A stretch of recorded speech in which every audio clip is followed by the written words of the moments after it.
Serikali kupitia ofisi ya Waziri Mkuu, Tawala za Mikoa na Serikali za Mitaa TAMISEMI imesema inaendelea kuchunguza taarifa za uwepo wa baadhi ya maafisa maendeleo ya michezo na utamaduni wanaofanya kazi katika vitengo hivyo bila kuwa na sifa stahiki. Tupate taarifa zaidi. Kuongoza idara zetu zilizoanzishwa lakini hawana sifa stahiki. Kwa hiyo na hilo lenyewe tumelibaini. Kwa hiyo tumepata taarifa na tunazo, tunaendelea kufanyia kazi. Lakini kwa bahati mbaya tunachelewa kwa sababu mnakuchelewesha pia nyinyi. Bado kwa bahati mbaya sana wengi wetu bado ni waongo. Yaani hamtupi taarifa za kweli. Sasa hivi nyakati hizi zinafaa kudanganya kweli, is it possible?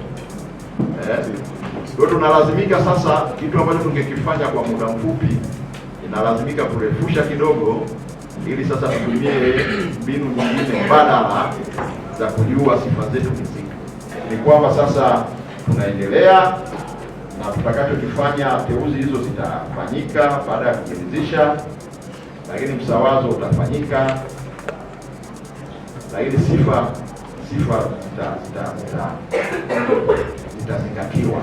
Nataka niwahakikishie juu ya hili, tutalifanyia kazi bila kuchoka na bila upendeleo wowote. Atakayestahili basi atapata kitakacho.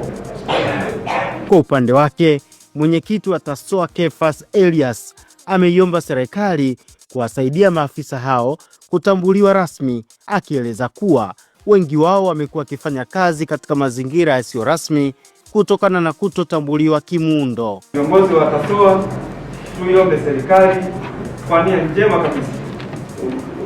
Waajiri wetu hawa wakati mwingine wanapotoka unajificha kwenye kivuli cha kwamba naenda kufanya shughuli fulani, lakini kama wangetambulika kwenye taasisi zetu hizi zote, unao uwezo wa kufanya vikao katika wakati wowote ule pasipokuwa na shinikizo kutoka kwa waajiri wetu. Baadhi yetu leo hii kwa mfano katika sekretarieti yangu hawajafika kwa sababu ya changamoto kama hili. Changamoto ya pili ni ushiriki mdogo wa viongozi hasa ngazi ya sekretarieti na ngazi nyingine katika shughuli mbalimbali za uandaaji wa mashindano pamoja na matamasha mengine yanayohusu michezo ndani ya nchi. Changamoto nyingine, kitengo cha michezo, sanaa na utamaduni kuendelea kusimamiwa na makaimu ambao hawana taaluma ya michezo wala utamaduni, hawana taaluma ya michezo hawana taaluma ya michezo. Baadhi ya halmashauri tumekutana nazo ambazo unakuta kaimu ni afisa kilimo ama afisa maendeleo ya jamii. Hizo changamoto ambazo maafisa hawa wanakutana nazo kwenye maeneo yao ya kazi.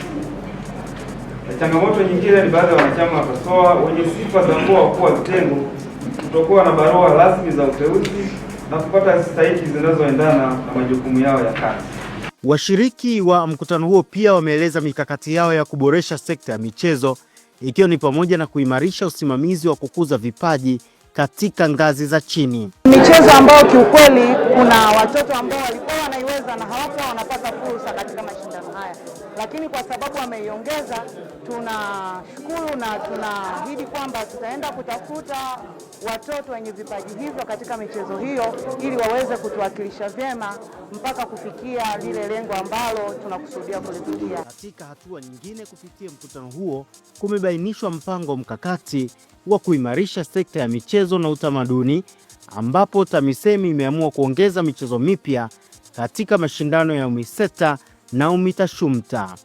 Michezo hiyo ni pamoja na riadha mita 5000, mbio za nyika, soka la ufukweni pamoja na baseball. Aidha, katika upande wa utamaduni, vipengele vilivyopewa kipaumbele ni pamoja na mdako, mshale, kuchora pamoja na shughuli za kulinda na kuhifadhi mila na desturi. Tukitazama habari nyingine kuelekea mchezo wa NBC Premier League unaowakutanisha Coastal Union dhidi ya Simba. Baadhi ya mashabiki wa Coastal Union mkoani Tanga wamesema wamejiandaa kuhakikisha wanaondoka na ushindi mbele ya mwenyeji wa mchezo huu ambaye ni Simba. Lakini kwa upande wa mashabiki wa Simba wameeleza matumaini yao kuelekea mchezo wao wa ligi kuu ya NBC dhidi ya Coastal Union, wakisema hamasa hiyo ni kutokana na ubora wa kikosi chao baada ya usajili wa dirisha dogo. Nikukumbushe mtazamaji, mchezo huo utachezwa kuanzia majira ya saa 1 kamili za usiku hapo kesho. Simba, najua wenzetu wako vizuri, lakini sisi kwa sababu tumeingia vitani tutakwenda kupigana. Tuko vizuri, alhamdulillah, timu yetu safari imekuwa nzuri na nzuri zaidi tena.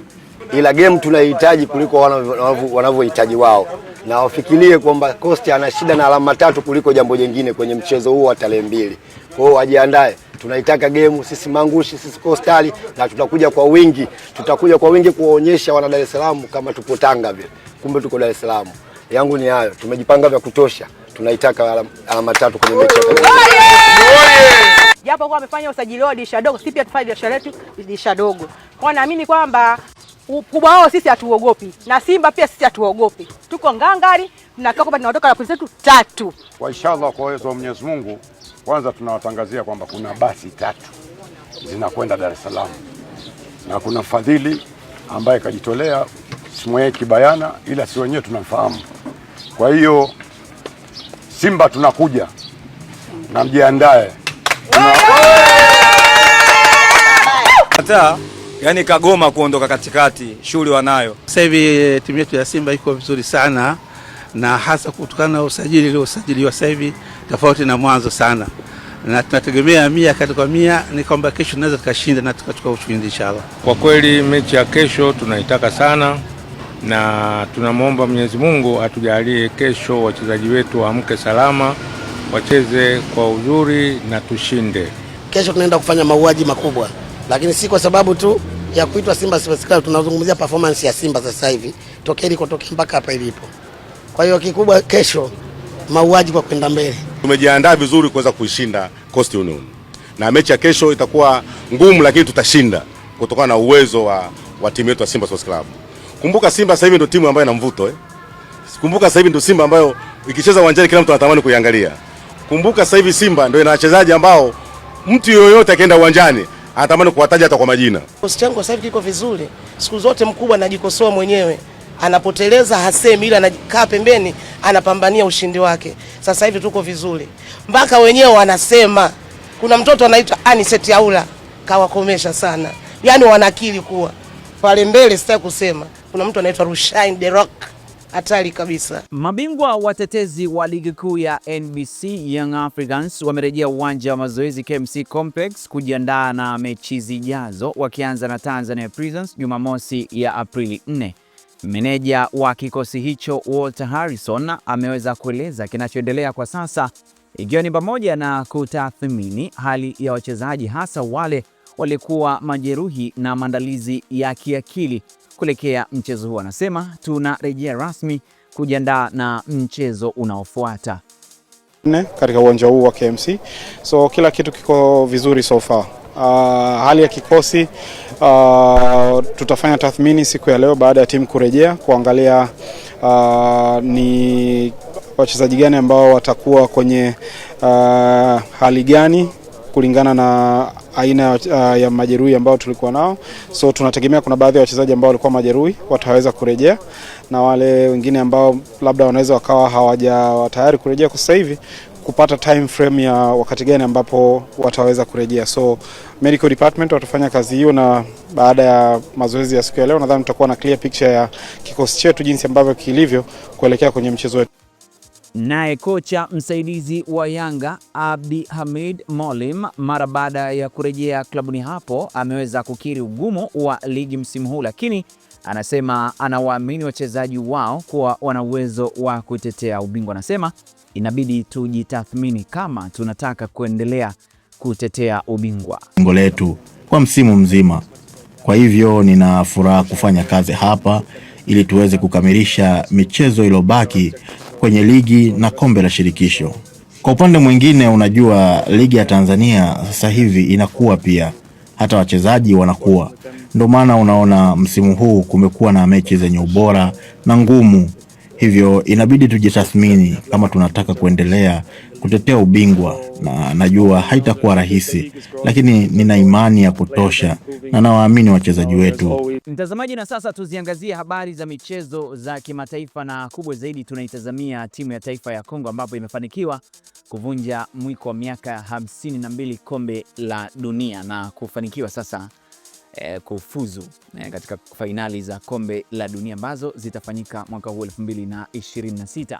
Bao pekee aliweza kufunga Asel Tounzebe katika mchezo wa mchujo dhidi ya timu ya taifa ya Jamaica limetosha kuirudisha DR Congo katika michuano ya kombe la dunia itakayofanyika Juni mwaka huu Marekani, Canada na Mexico.